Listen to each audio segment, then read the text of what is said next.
complicated than that. And it turns out, it just happens to turn out that oftentimes we do things that end up not such a healthy place. Why do we do it? Because life is such that we sometimes do things that don't make sense. Okay, let's continue. Inasmuch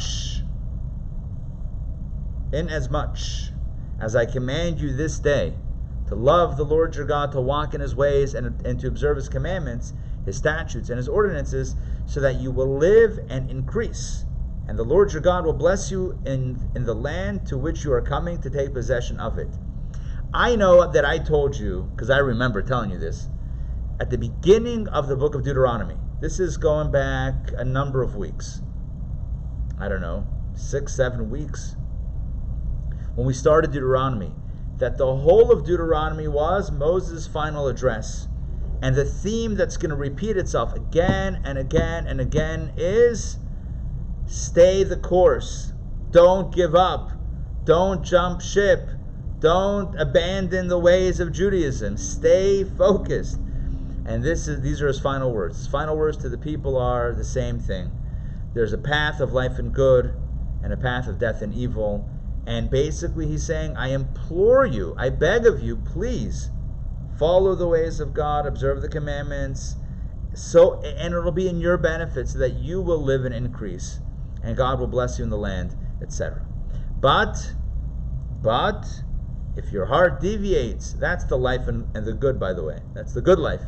But conversely, if your heart deviates and you do not listen, and you will be drawn astray, and you will prostrate yourself to other deities and serve them, basically idolatry, I declare to you this day that you will surely perish, and that you will not live long days on the land to which you are crossing the Jordan to come and take possession thereof.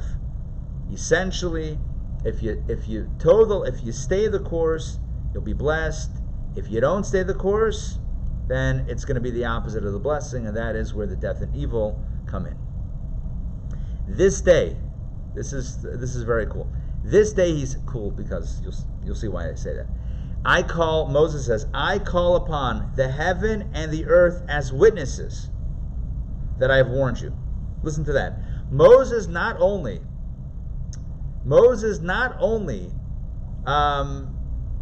Sandrine, are you still on the ground or you took off?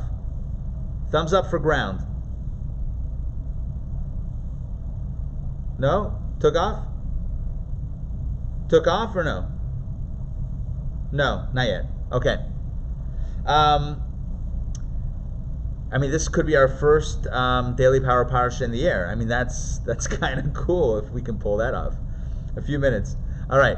So Moses says, not only am I telling you, the reality, stay the course, it'll be good. Go elsewhere and it's not going to be good, but I'm calling upon Shamayim v'Esaretz, heaven and earth, to be witnesses. He says, Ha'idoisi bachem, I am calling upon witnesses, heaven and earth, that I have given you this warning. I've set before you life and death, the blessing and the curse.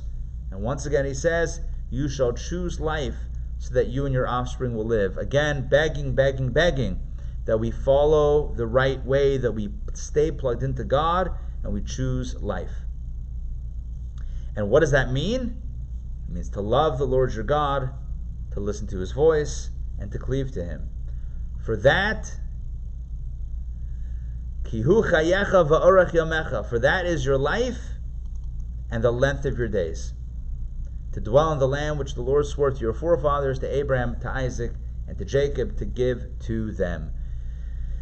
What Moses is saying is that our survival and our not only surviving but thriving, our blessings, our life, our satisfaction, our happiness, our joy, our bounty, all the goodness follows when we follow the path of Hashem. That's when the blessing comes.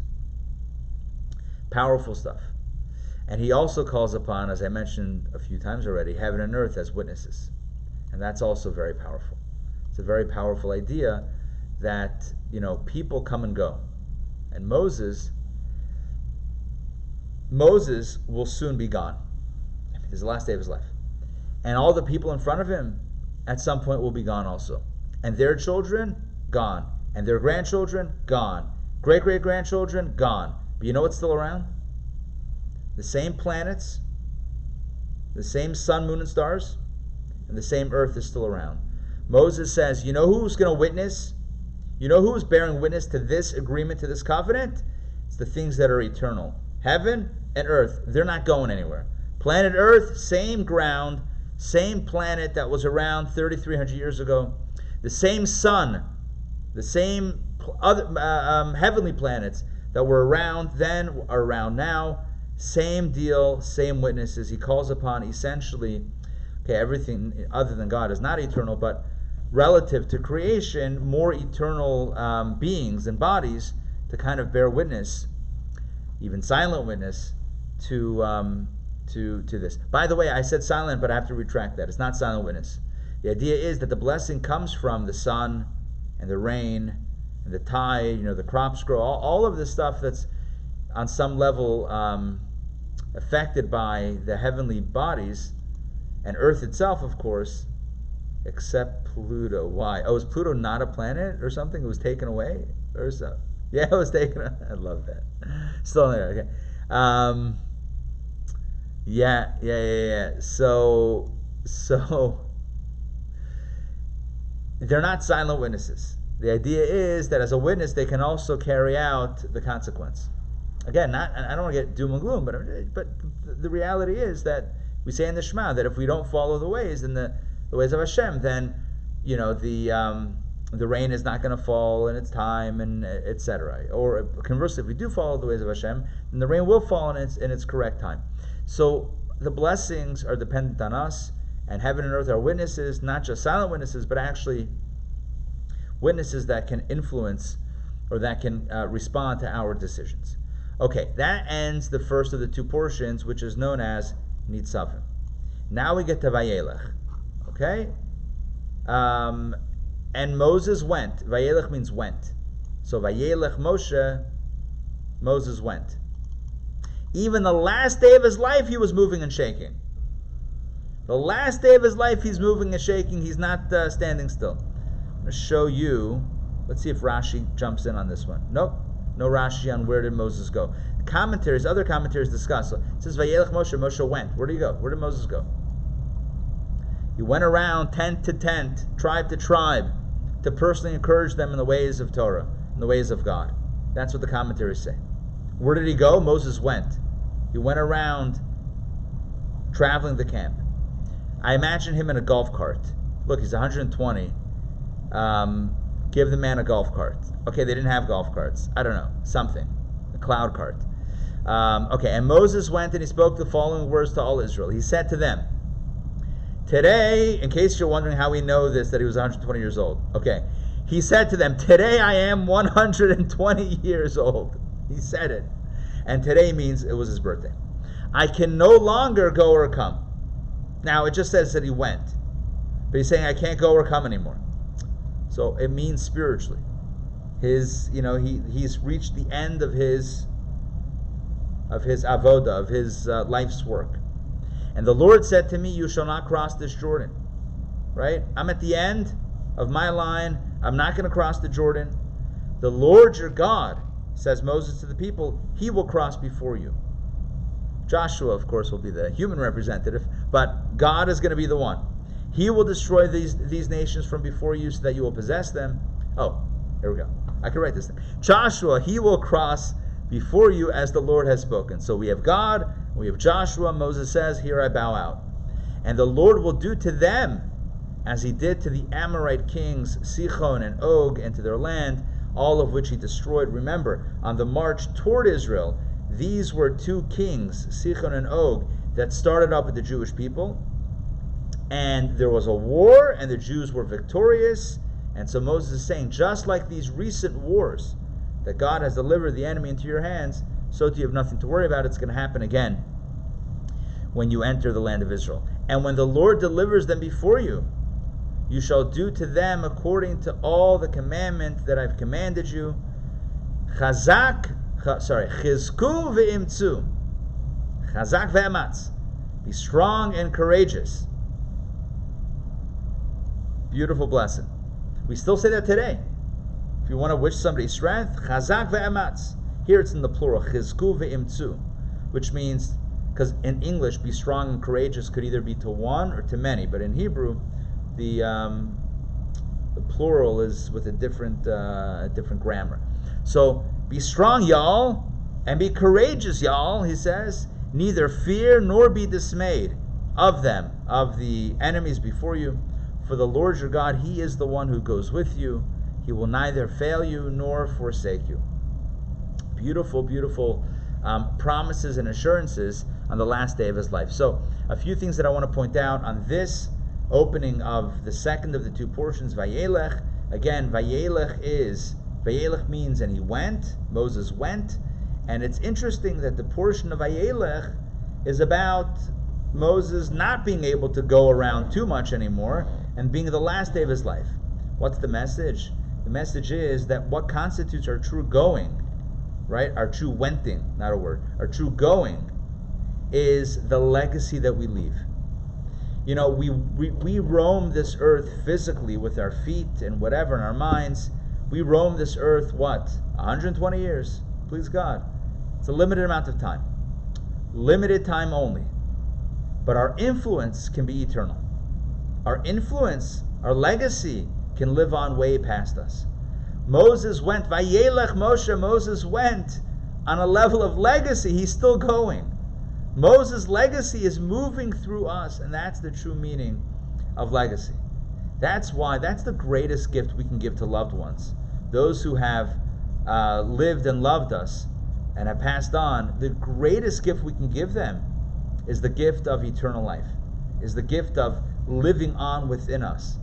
And on some level, whether even we're aware of it or not, we are living the life that so many have given us. Obviously our parents and our grandparents, but also our teachers, our mentors, right? Those that had good friends that have had an influence on us. The life that we live is directly related and directly influenced by so many. And by doing good things, that becomes a tribute to the legacy and the lives of so many. And so when we say here, when the Torah portion is called Vayelech, and it's talking about his death, Vayelech, and he went, doesn't mean he went and left. It means that even in passing, Moses is still going. He's still moving, because that is what legacy is. It's eternal life. It's granting somebody the honor of living on. Not only in our minds and our hearts, and our thoughts and our feelings, but also in our actions. We do something, we do a mitzvah, and we have in mind the only reason why I'm doing this mitzvah is because of such of so and so, of this person. That becomes them in essence doing the mitzvah. Yeah, we're doing it, but we're doing it because of them. So I'll tell you what Kabbalah says. Kabbalah says that the angels in heaven and even the souls in heaven, whether before or after this life, right? Either souls in the hopper before, in the warehouse, warehouse souls before they get shipped out. Hey, we got a live one. Send them out. Yeah. So either souls before or souls after, having done the journey down here. Angels and souls up above are all static. I don't mean like, oh man, it's sticking to my arm. No, I don't mean that type of static. What I mean is they're stuck in one place. That's why angels are depicted in Jewish thought as having one leg. I know what you're thinking. What about the wings? Fine. Maybe one leg and two wings. I don't know. But one leg, i.e. the inability to move, the inability to climb up and to really jump forward. That is part of the reality of the angel. The angel cannot move. The angel moves a little bit, but cannot jump forward in any great measure. The same thing is true with souls. Souls above cannot jump. They cannot take quantum leaps forward. Not possible in the angel's repertoire. Why? Sorry, in the soul's repertoire. Why? Because the soul, although it has, a steady ascent, there's nothing dramatic that's happening or that it's doing, that it's choosing to do, to lift it up higher. What lifts a soul higher in this world? It's the fact that we battle against the darkness of the world and the darkness of our own body and animal soul. And when we fight against that, and we nonetheless do something noble and amazing, that produces the great light and the great progress. So the progress happens down here. One of the prophets said, I think it was Daniel, maybe a different prophet. One of the prophets said, they were talking about witnessing the angels, ascending to the heavenly realms. And he says, and I was like a mover amongst stationary beings. Right? That's how he describes it. I was like somebody who's moving amongst other creatures who were just stuck, cemented in place. And Kabbalah says that's exactly the difference between a human being on earth and a soul in heaven or an angel in heaven. They're stationary. It's not about disparaging, any other being, but the reality is that there are no quantum leaps available because there's no objective progress being made by pushing against the darkness. The greatest progress happens when we fight the darkness and are able to produce light. The light born of darkness is the greatest light, and that's what propels a human being forward. Without the darkness in heaven, so you don't have that propulsion. So that's the way it is typically. Souls are stuck, angels are stuck. They're stuck in a good place, right? It's not a bad place to be stuck, but still stuck. Until, here's the big reveal though. That's not where this ends. Until you and I on earth do a mitzvah in the merit of someone who we've loved and lost. In the merit of a soul in heaven. And then that soul takes a quantum leap in heaven. Quantum leaps are the stuff of earth, not heaven. But when we do a mitzvah on earth, completely because of the influence and in the honor and merit and memory of someone who has passed on, that lifts them up and transports them on a quantum leap level jump, higher than where they were. That's what we can do. Reminds me of the story of a fellow who didn't live necessarily the greatest life. And so when he went up to heaven, they decreed that he needs to spend some time in purgatory, in Gehenna.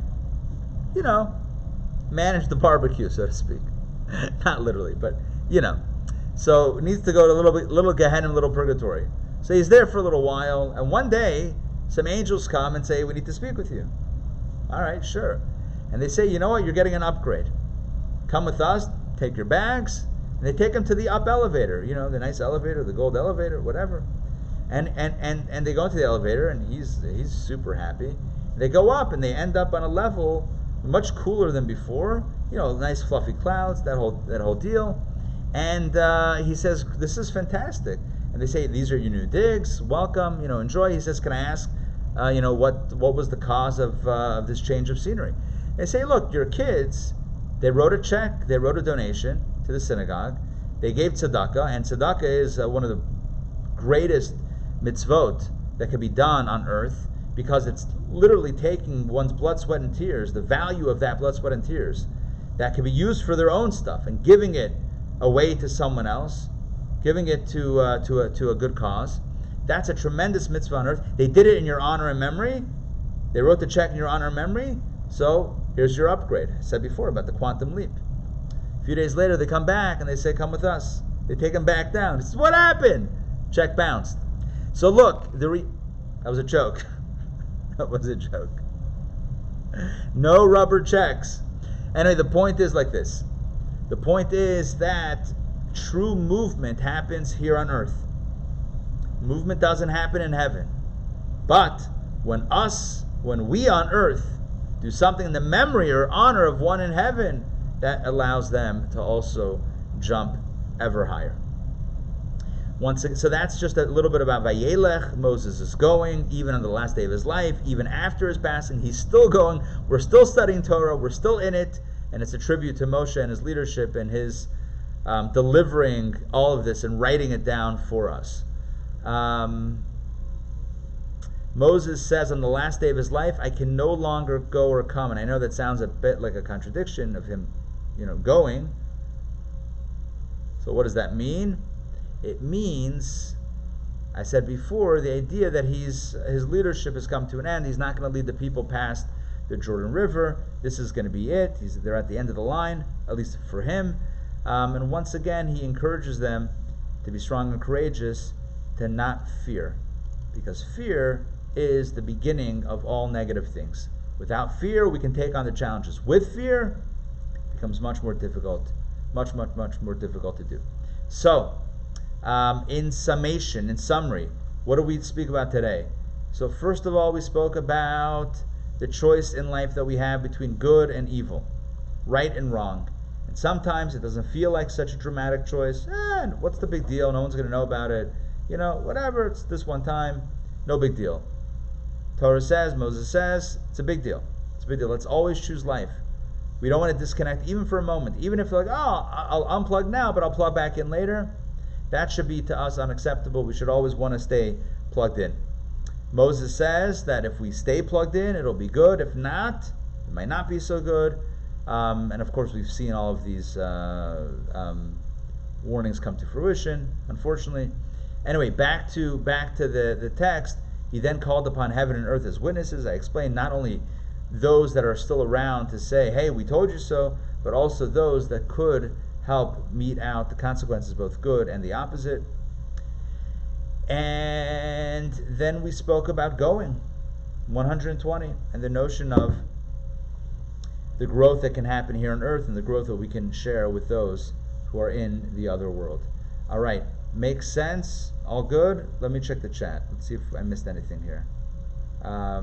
Pluto is still around. By the way, I'm going to stop sharing for a second. I believe that one of the planets, maybe Pluto, maybe not, that was taken away was reinstated. Am I wrong? Was there something that was taken away and then reinstated? Yes, Pluto. Was Pluto reinstated? Yes, Pluto. Pluto was reinstated. Yeah. Yes. Amazing. I'm telling you this. Pluto, the Plutonics, can we call them Plutonics? Those that are like Pluto fans? The Plutonics put up such a fight that the scientific community said, you know what? We can't do this. We can't allow Pluto to be bereft of planet status. You heard about the first wedding on Pluto. They just had it recently. The first wedding on Pluto. It was really lovely. I mean, the food was delicious, but I don't know. There was no atmosphere. That's a joke. Yeah, it is. Anyway, listen. What are you gonna do? It's considered a dwarf planet. A dwarf? I don't even know. See, I don't know enough about this type of science to know what's even at stake. There's obviously two sides to this. I'm sure in certain scientific communities there's this big, fierce, cage match battle of Pluto yay, Pluto nay, and it's hinging on something or other. Would be interesting to know about that. By the way, speaking of science, were any of you, did you guys join us last year, a little less than a year ago, with Dr. Imbo from Chicago, who spoke about quantum physics and Kabbalah? Yes. Okay, good. So he's amazing. And I've been speaking with him periodically about doing another talk, and times of COVID, he's not traveling right now. So I was asking about a virtual talk, and he said, he's not sure if he wants to do it. Anyway, I just spoke to him a few days ago, and he's willing to do something. And we came up with this topic, which I don't even know what it's about. I mean, I know it's about. I don't know the topic, but it sounds amazing. Basically, I mentioned this because scientific debate. There's apparently a big debate in the mathematical community regarding the nature of infinity. Right? I mean, I don't know what's at stake here, but it sounds kind of cool. So there's a whole debate about the nature of infinity and different sides and different conclusions and all that stuff. And what he's going to do is, I mean, this is the plan so far. I mean, hopefully. Well, he'll speak about the science and the math and the dialogue around infinity, and then bring it back to a Jewish and Kabbalistic understanding of infinity, which should be really cool. I think it's going to be really cool. You guys think that's cool? Am I alone in this? I hope not. Yes? That sounds awesome. All right. Okay, good. At least. Very cool. All right, perfect. I feel bad also because I know I'm totally putting all of you on the spot. So what are you going to say? No, I think it's a lame idea. I mean, like at this point, what are you going to say? But I'm to me it sounds awesome. I think he just emailed me this morning. I haven't had a chance to be on email too much. Let me see if he did email me. I know you're literally waiting to hear about my email, my inbox. I know that this is what you're looking forward to hearing about. I know. I'm giving you exactly what you were wanting. Oh, wow. Okay. Here's the title. Okay. This is heavy. You guys ready for this title? This is not the edited title. This is straight from the professor. So take that with the professorial grain of salt. Okay. The higher infinite. Agony and ecstasy in the attempt to access the inaccessible in secular and Kabbalistic thought. That's a lot of title right there. That's a lot of title. Okay, I'm going to grab the shofar because that's going to require a lot of meditation to figure out. I'm not even sure what that says. That sounds, but listen, we have no doubt that he's going to deliver an amazing talk. That's for sure. But we just have to make sure that it comes across, that people realize how awesome it is. I'll be right back with a ram's horn. By the way, for those of you that ordered the Rosh Hashanah kit, where you get your own shofar, so apparently they've arrived, and the rumor is, they're somewhere in this building, I haven't seen them yet, the rumor is that they're awesome. So, stay tuned. Oh man, that's such a pun, I'm sorry. Wow. But you have to teach us so we're able to do it like you. I know. So I've been showing you over the last few weeks. Hope you've been taking notes. Oh my gosh, the puns don't end. Stay tuned, taking notes. Get it? Don't make me explain these puns. All right. Sometimes it happens even without trying. That's how bad. I mean, that's how good it is. All right. You guys ready? Let's do this. This is not one of the shofars that's available. This is one of the ones. Is that about the size? One sec, I'm getting a call. 1 sec. Hello? No, I can't talk now. All right. Later. This is the original. These are the original communication devices. Yeah, this is going to be about from what I understand. Again, I have not seen them, but what I understand is the folks that are supplier. Sounds super like official. Our chauffeur supplier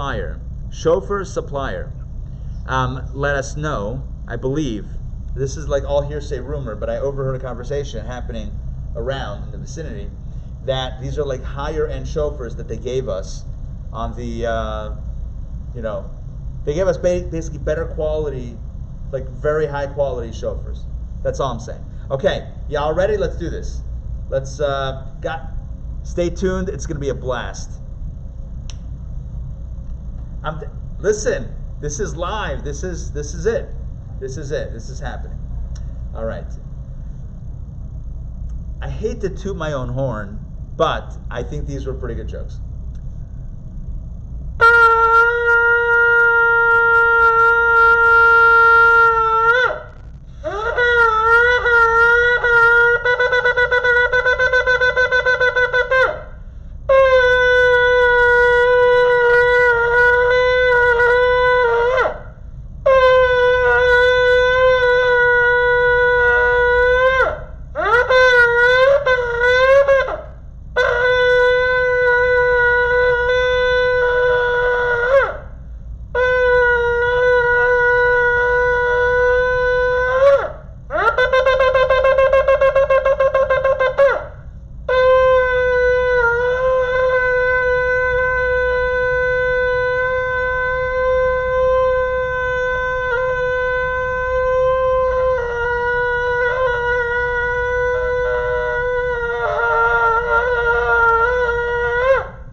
by the way, there's definitely something to be said about practice, and each time it gets a little bit better. So you're not going to have much time. If you ordered a shofar, you don't have much time. You got to practice. That's it. You got to practice the shofar. I wonder if there's all right, they're going out soon. Good. It's great to see everybody. Stay well, stay healthy, stay cool, whatever that means, on all levels. It's warm out there. Maybe, I don't know. Not sure. It looks sunny. Stay healthy, and we'll see you soon. Tonight, Torah study 7:30, the lines of Torah, and tomorrow night we have the dinner. Tomorrow day, same bad time, same bad channel, DPP. All right, see y'all. Take care. We didn't get any email about how to expect the meal delivery. It's gonna be a surprise. It's gonna be a surprise. No kidding. I'm gonna send out an email today. It's on my list to send out an email. Yeah. Okay, I'm gonna call you. Oh yeah. Call me.